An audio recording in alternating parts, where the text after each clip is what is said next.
Welcome back, everybody, to A Little Less for Your podcast. Today, I'd like to introduce Victoria Shaw. She's an intuitive counselor and spiritual coach who combines her background and training in psychology and counseling with intuitive guidance to help clients heal, grow, and realize their full spiritual and personal potential. She takes a holistic approach to counseling, addressing clients' concerns on the mind, body, spiritual levels. She especially loves working with people who are committed to using their life experiences or struggles to fuel their own spiritual awakening. Victoria is the author of 4 self-help books for parents, children, and teens, and the host of Intuitive Connection podcast. Welcome to A Little Less for Your podcast, Victoria. Thank you. Thank you so much for having me. Absolutely. So, hey, I'm very curious to know what brought you into this incredible spiritual journey. Yeah, well, I look back at my life now and I realized that I was always a deeply spiritual person, but I was a deeply spiritual person that didn't kind of know what it was called. And I had no kind of religious or spiritual upbringing. I was raised by parents that sort of thought, at least one of my parents, that sort of thought if someone was like religious or spiritual, that they were like stupid or weird. God bless them. So I didn't really have that perspective. But I always felt a deep connection to nature. I always had a really, really strong imaginary life and creative life. And I always felt guided by something bigger than me, by like a bigger purpose. I just didn't know that was called spirit. And I also was always highly intuitive and I would just know things. I just knew things. That were beyond my years. And I didn't really know how I knew them. And I didn't really think it was anything special other than that I would often be rewarded for it. But again, I didn't know what it was. I didn't know what it was called, but it was always there for me. And as I continued my life journey, I came from a family that really valued intellectual ability. And I was a high achiever. So I did really well in school and I pursued what at that time was my passion was psychology. And I was fascinated by the brain and the mind and how we understand the world. And I went all the way to pursue a PhD in cognitive psychology and from an Ivy League institution, no less. And it was when I got to the end of that journey that I realized that something really essential was missing. Something essential was missing and my passion was gone. And I had come as far as I could go in that field. It was the kind of field that if you're going to do something like that, it needs to be a passion project because, it's a lot of work for not a lot of monetary reward. And you really give your life over to being an academic psychologist at that level. And I realized my passion was gone. And so I took a step back. I had gotten married around the same time, decided to start my family.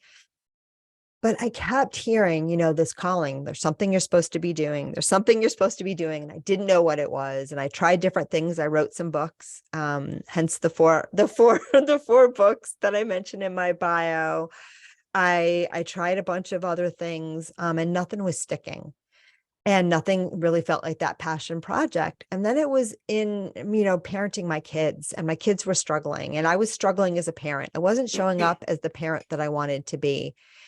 And I was blessed with having a very out of the box pediatrician who was open to all these weird things like acupuncture and energy healing and cranial sacral therapy and all of these things that were like totally out of the box for me. Cause I was, a pretty left brained, Ivy League educated girl, but I kept finding my way to these modalities and these people that, started to talk about words like intuition, and it was helping tremendously. And the other thing that was going on was that all these people kept saying, Victoria, you're so intuitive. You're so intuitive. You need to do something with this.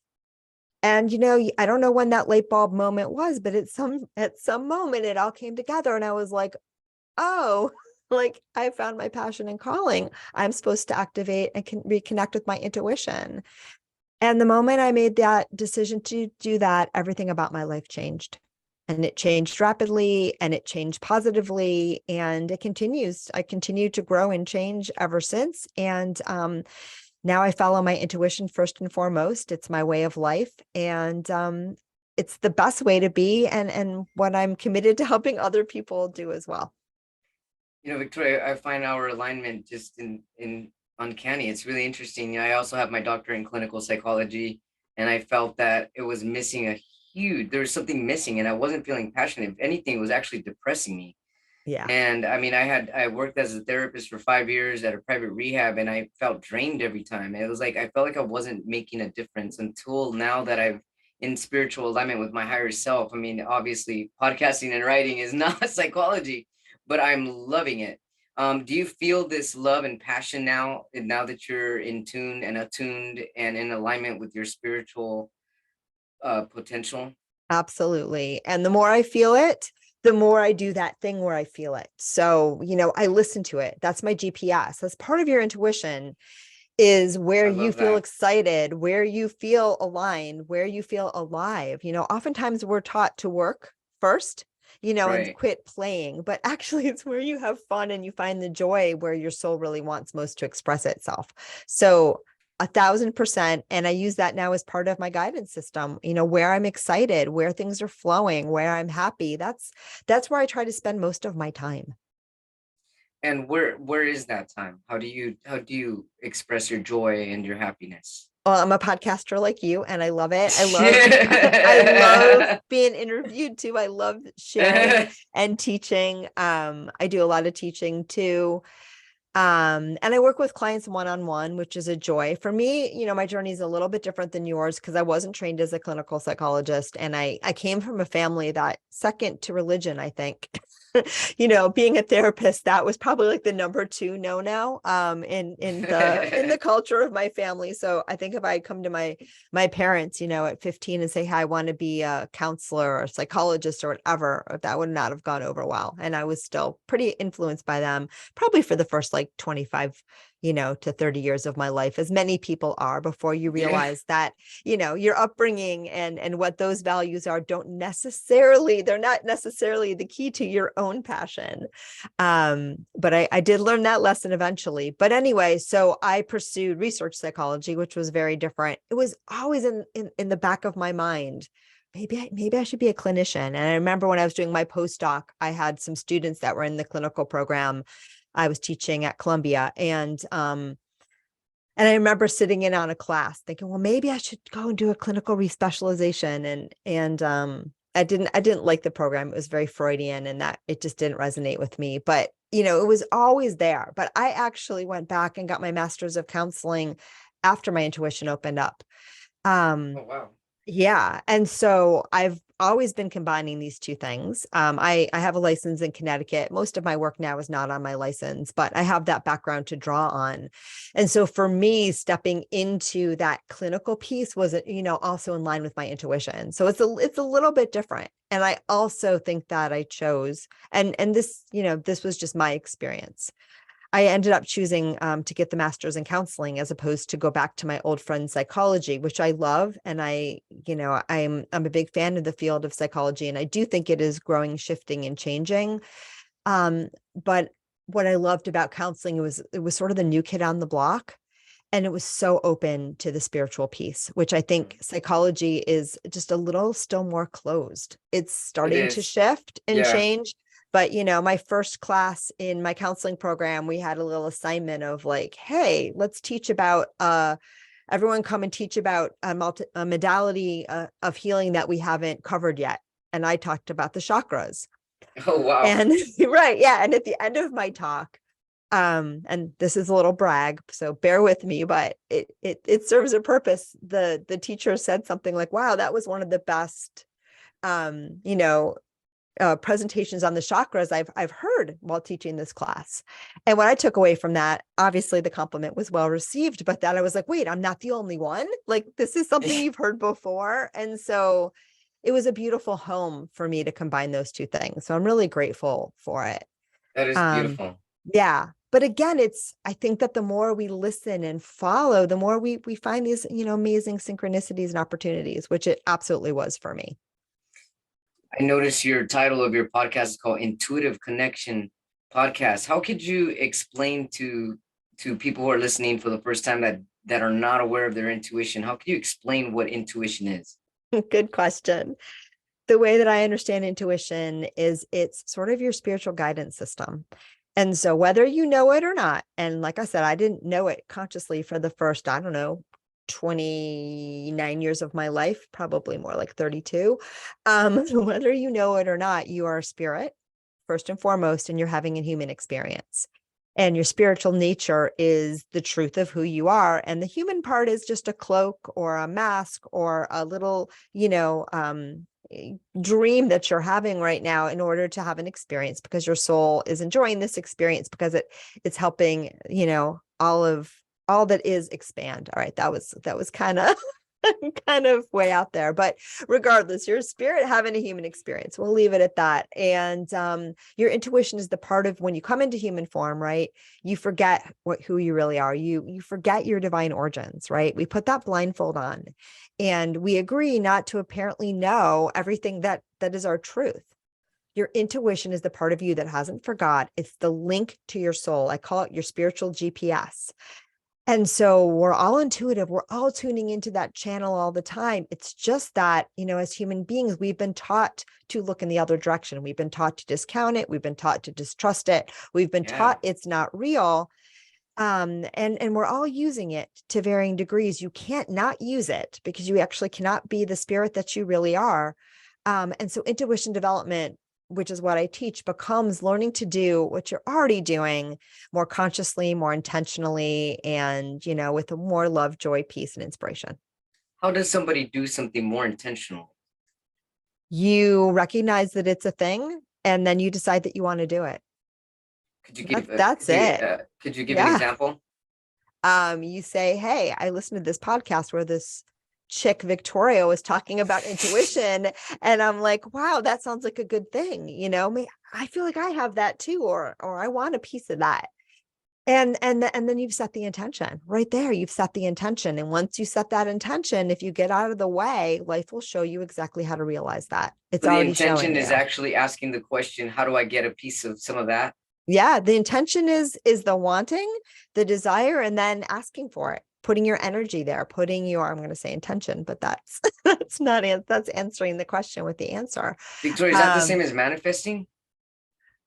Well, setting an intention is the gateway to manifestation. So I don't know if it's exactly the same, but when we set that intention, right, we are aligning our energy, we are streaming our energy towards that which we want to experience. So in that respect, a yes. Awesome. Let's go back to when you were talking about that you were already highly intuitive as a child. Yes. So in between the time you were a child until you rediscovered it again in your 30s, did you have like an enlightening moment where you're like, oh my goodness, this is the same guidance, the same thoughts, the same feels that I was having when I was a kid, and you were basically tuned back into that childlike mentality that you had? Oh, that is such a good question. And I want to feel into it because I want to get the exact right answer for you. Thank I you. mean, it's a little of both. I mean, first of all, I never stopped using my intuition. I used it throughout my PhD. I used it throughout all of my studies. I used it in college. I used it in life. And throughout my life, I had some pretty profound experiences, around especially empathy. So feeling what other people were feeling. That was always a big one for me. I didn't have to be in the same room with them. They could be miles away. I had a very profound experience when a friend of mine was discovering that he was gay, or coming out of the closet and having that realization in a really horrible way. It was a really bad experience for him. The way everything played out, it turned out to be a very good experience for him in the long run, but the way it went down was really painful. And I remember it was my senior year in college, and I was sitting in my thesis, Carol, working on my little thesis, and I knew in my bones that someone I loved was hurting. I just knew. I didn't know who, I didn't know what, I just knew. And I knew so deeply that I remember having the thought, if this is not true, I am losing my mind. Mm-hmm. And, I ended up calling him, and on a whim, and him saying, oh my God, you called at the right moment. I can't, I needed to talk to you right now. Here's what happened. So I had experiences like that. I had another experience where I, experienced a stomach ache, and I thought of my friend, and she was going to the emergency room, so I had those kind of experiences, not the funnest ones necessarily, but I think you would call those profound psychic experiences. But I also just always had a knowing. I knew in my life that when anything really good happened to me, it just happened. I never had to do anything. It would just, things would just line up and boom, it would fall in my lap. And that's your guidance. That's knowing that your soul is working for you, even when your mind, is desperately trying to figure things out. I had an innate knowing that the good stuff always just comes if I get out of the way. And so going back to my intuition was, again, yeah, do I have memories of childhood before I really shut down? Sure. Do I remember talking to my spirit guides in my imaginary play? 1,000%.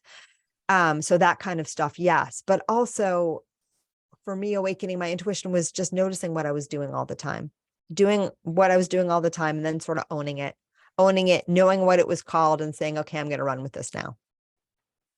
Thanks for sharing that, Victoria. Hey, I have a question as you're saying this. I thought, when people are talking to themselves, are they talking to their higher self or spirit? Who are they talking to? Sometimes people don't even realize it. They're sitting here like, well, should I cook and clean? Well, what could I cook and clean? I guess I could do this, blah, blah, blah. Like who are they? Or you know what I mean? Like, well, they're trying to come up with a decision of what happens if, oh, Mark calls me today. What will I say? Oh my goodness, but what if where are these thoughts coming from? Is that their higher self? Is that spirit guiding them towards answers? Or is that, how would do you know what I'm talking about? I do know what you're talking about, and it's a really good question. And I want to again tune in and get you an answer that fits that question. It can be both. If you ever read Michael Singer's work, The Untethered Soul. I keep hearing about it and I haven't read it. I Yeah, keep hearing yeah, it. So this is yeah. definitely a push. I would definitely check that one out because he talks a lot about that voice in our head, the conditioned voice in our head, the mind voice in our head. Yeah. And, that voice is rarely helpful. It's rarely helpful. But I do experience my guidance too as a voice in my head. And so I've learned which is which for the most part. And I've learned, how to tell the difference. And I've also learned more and more how to create the space to hear the one that's helpful and more to, let the one that's not helpful drone on without, giving it too much attention. So And, that's how we connect with our intuition. So, that when we talk to ourselves, for me, sometimes that is absolutely me tuning into my intuition. But again, the noise in your mind is pretty noisy. So, and the noisy part's not super helpful.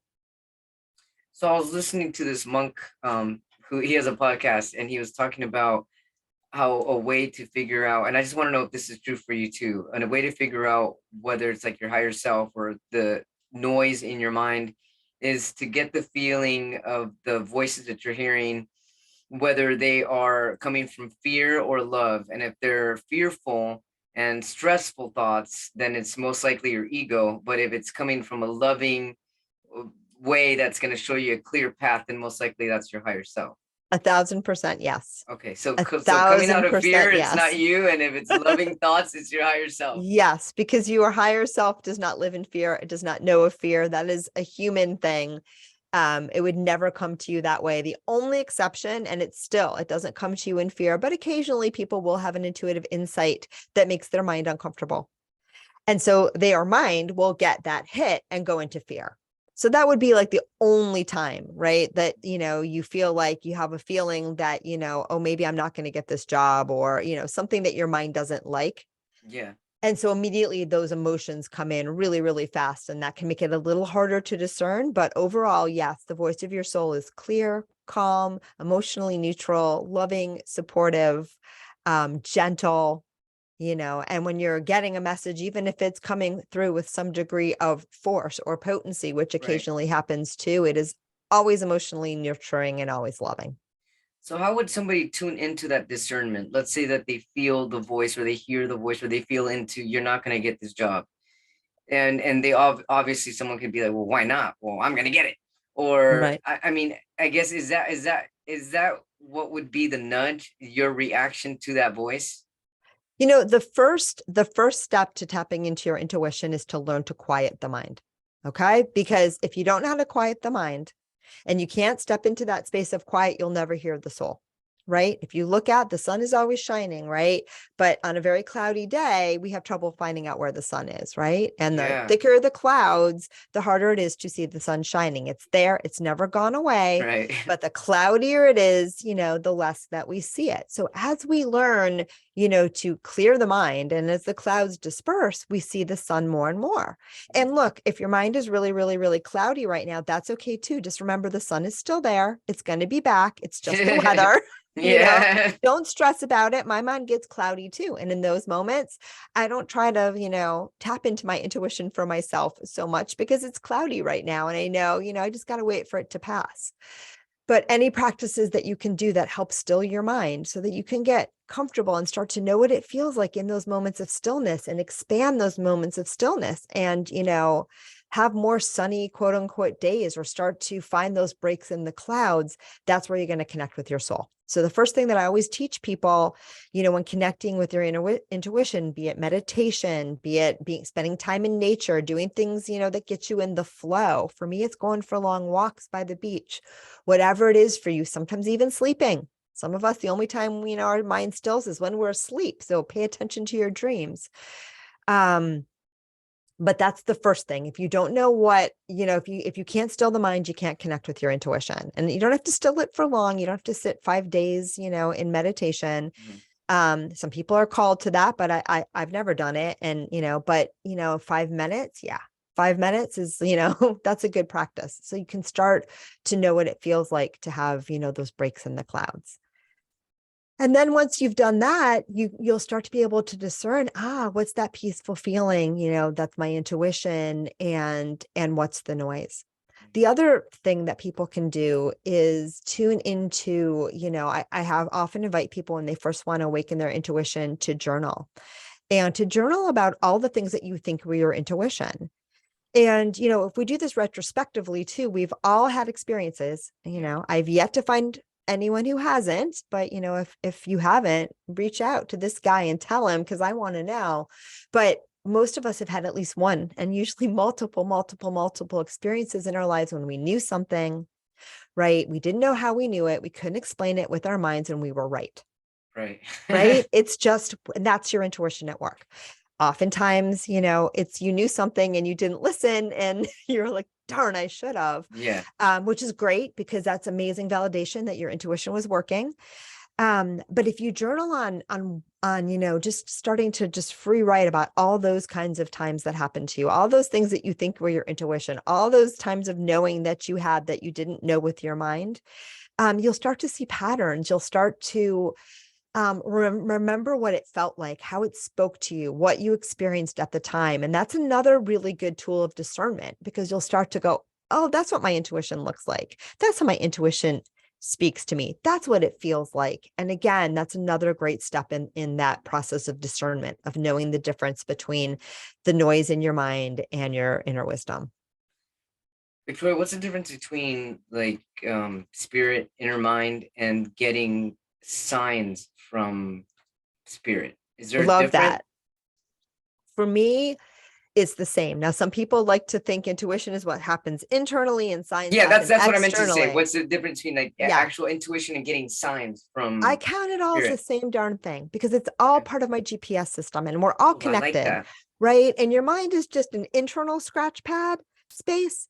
And what you perceive with your eyes and signs is just the external, right? But it's Right. all you and it's all, and so I count them as the same. And oftentimes too, when my mind is really, really, really, really cloudy, right, and feeling really blocked, that's when, a sign will get my attention. I'll be like, oh, and then, I'll see it's a sign, and it will connect me right back in. And I'll be like, okay, now I get it.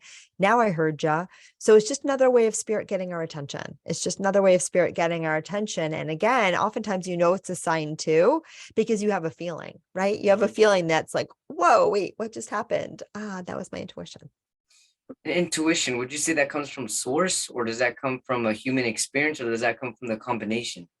So, all right, let me see if I understand your question. I think that, our highest guidance always comes from source, and source source is everything. So, it can be sort of like, if you look at, light going through what do you call that? A spectrum, right? There can be different colors, but it's all coming from one thing, right? So they might Right. look different and we might experience them as different, but at the end of the day, it's all one thing. Okay. Right. And so our intuition, or let's say our highest guidance, can come directly from source. It can come from our higher self, quote unquote. It can come from our spirit guides. On some level, we're all made of one thing, but there are different, there is within this illusion of separation, there are different parts or different expressions of that one thing. Okay. Okay. Intuition too, and this is where it gets tricky when we start talking about like psychic experience, Yes. can also come from the fact that we're all energy beings. Okay. Everything is energy. And we all have this multi-sensory awareness. We all have it. Just, like your higher guidance, we're all tuning into and reading the energy of everything around us all the time. Now, for some of us, it's more front and center. And for other of us, it's more filtered out. But we're all responding to it. We're all experiencing it. We're all influenced by it. And so as we start to open up that multisensory awareness, which goes beyond the five senses that we've been taught are real and true and that we should pay attention to. And when we allow ourselves to really tune into the full expression of our sensory and multisensory apparatus, we can tune into all sorts of things. We can feel the feelings of others. We can hear other people's thoughts. We can feel the energy of a place. We can feel archetypal energy. I mean, it's freaking endless. Not all of this is going to be synonymous with our highest guidance, right? If I'm reading someone's energy, that's a very different thing than if I'm talking to their highest guidance, their higher self, their spirit guide source. So the apparatus is the same, but we can tune into different channels. And one of the things that I love to teach when I teach intuition development, first and foremost, is tuning into the highest channels and also sort of, knowing where you're tuning into things that aren't serving you or aren't feeling good. Because we can learn to redirect our energy to, the higher bandwidths. And that feels really delightful and more magical than sometimes people tuning into the fear channel, which we can do with our minds, but we can also do that with we're also often doing that with our multisensory awareness as well. Sensory awareness. When you just said that right now, it actually made me think of something. I'm not sure if it's the same thing, but I have a question about this. Sure. So there's times where, and I've recently, when I meditated, I've been putting like a bubble around my energy field. Okay. I'm imagining a bubble protection because I can feel when, let's say my mom's having a bad morning. Yes. Like I'll start to have like my head feels like it's gonna explode. I'm like, why is my head feel so full? This is not my energy.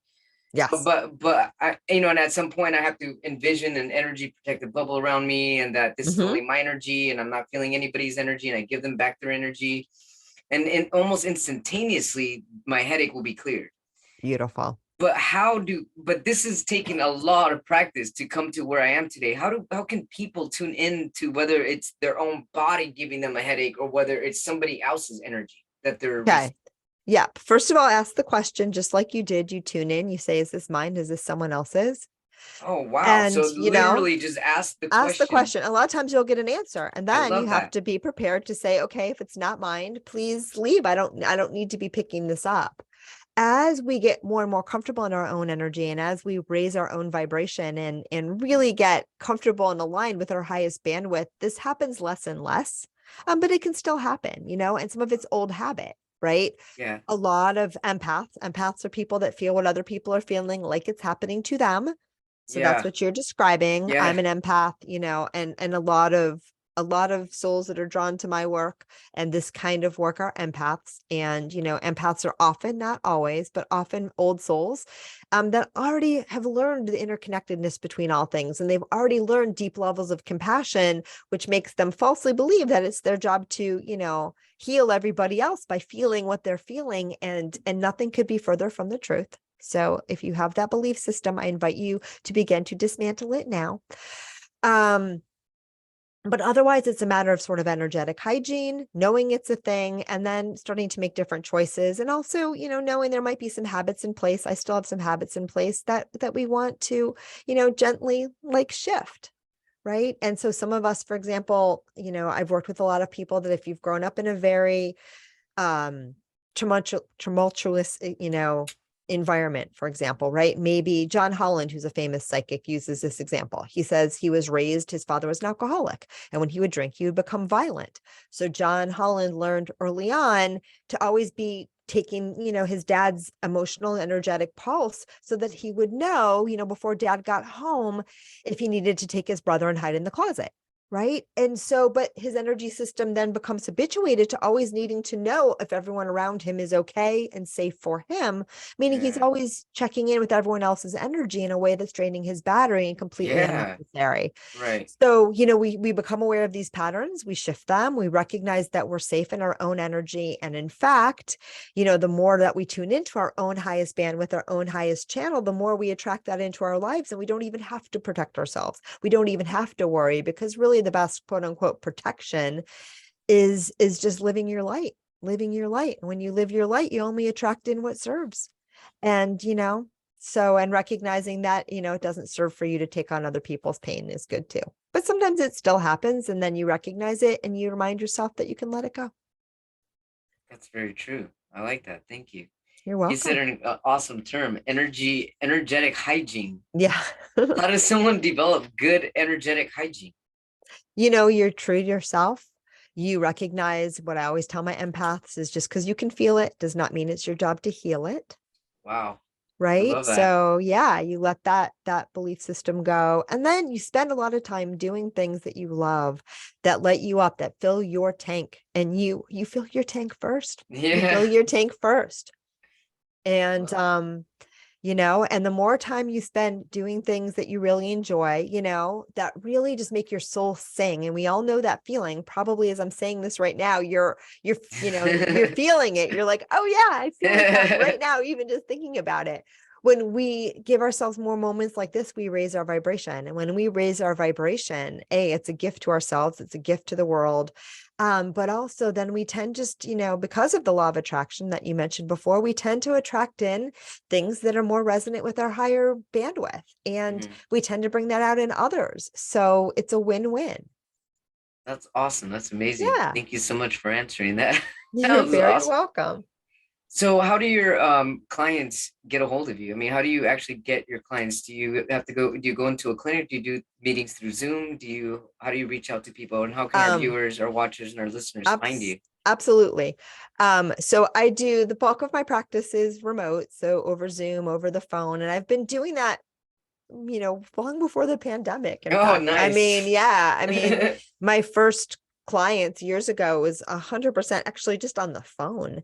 And I've had clients that I've worked with for like over a decade that I've never, some of them maybe I've seen on social media by now, so I know what they look like, but I've never met them in person. But I do have an office here in San Diego where I just moved. So I do that too. And I have a retreat center that's going to be opening in January of 2023. So I'll be doing a lot of teaching there in Escondido, California, Cactus Blossom Retreat. Wow. So yeah, so people can definitely find me there and join our amazing programs and things that are happening there if you are local or you want to come and stay with us. And yeah, and I have a podcast. So I teach widely through the podcast, through other people's podcasts. And I do a lot of online teaching as well. So those are all the different things that I do, and I love them all. And in the state of Connecticut, I'm also still a licensed professional counselor. So I even still do that sometimes.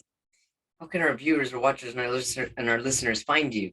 Okay, so to find me and my offerings as an intuitive counselor, you go to victoriashawintuitive.com. So that's my name, Victoria Shaw, SHAW, intuitive.com. The retreat center, if you're curious about that, cactusblossomretreat.com. All one word. And the podcast is, which you can find on the website, but the podcast is Intuitive Connection with Victoria Shaw, and it's on all the same places you find this one, I'm sure. Victoria Shaw, everybody. Energetic hygiene. Ask the question. Find your answers. You've got your internal GPS, your spiritual GPS. This has been an amazing episode. Thank you so much, Victoria. I'm certain that we connected for an incredible reason, and I look forward to keeping in touch with you. I love all the posts that you post on Instagram, and they're very informative, and I just really enthralled that we got to connect. Thank you so Thank much. you. I'm glad too. Take care now. Okay, bye.